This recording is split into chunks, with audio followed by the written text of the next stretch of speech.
அண்ணா பல்கலைக்கழக மாணவி பாலியல் வன்கொடுமை வழக்கின் முதல் தகவல் அறிக்கை வெளியானதற்கு யார் பொறுப்பு, எஃப்ஐஆர் வெளியானது எப்படி என அடுக்கடுக்கான கேள்விகளை தமிழக அரசுக்கு உயர்நீதிமன்றம் எழுப்பியிருந்தது.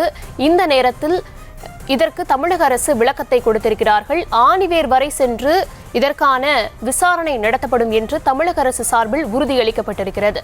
பாரிகார்த்திக், இது பற்றின விவரங்களை வழங்கலாம்.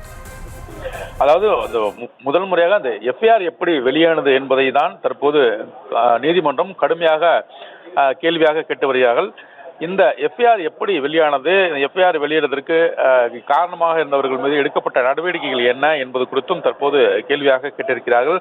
மேலும் தொடர்ச்சியாக அந்த சம்பந்தப்பட்டவர்கள் யாரால் என்பதை முழுமையாக உடனடியாக எந்த அளவுக்கு நீங்கள் நடவடிக்கை எடுத்து வந்திருக்கீர்கள் என்பது குறித்தும் தற்போது தொடர்ச்சியாக கேள்வி கேட்டு வருகிறார்கள். மேலும் இந்த எஃப்ஐஆரை பொறுத்த வரைக்கும் யாரெல்லாம்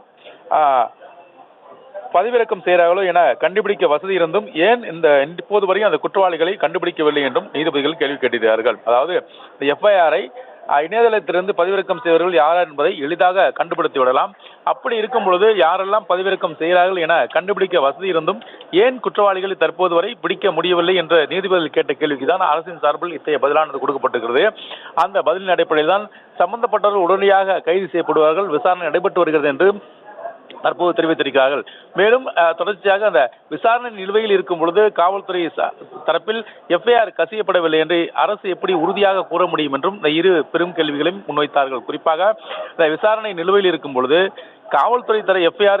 காவல்துறை சார்பில் எஃப்ஐஆர் கசியவில்லை என்பது அரசு எப்படி உறுதியாக கூற முடியும் என்றும், எஃப்ஐஆர் யாரெல்லாம் பதிவிறக்கம் செய்தார்களோ அவர்களை கண்டுபிடிக்க வசதி இருந்தும் ஏன் இப்போது வரை குற்றவாளிகளை கண்டுபிடிக்கவில்லை என்றும் இந்த இரு கேள்விகளை முன்வைத்தார்கள். அதற்காக பதிலாக தான் அரசு தரப்பில் யார் என்று உடனடியாக விசாரணை செய்து வருகிறோம், அவர்கள் ஆணிவேர் வரை சென்று அனைத்து இடங்களை, அதாவது அவர்கள் யார் என்று கண்டுபிடித்து அவர்களை உடனடியாக சட்டத்தின் கொண்டு நிறுத்துவோம் என்றும் தற்போது நீதிபதியிடம் அரசு வழக்கறிஞர் தெரிவித்திருக்கிறார்.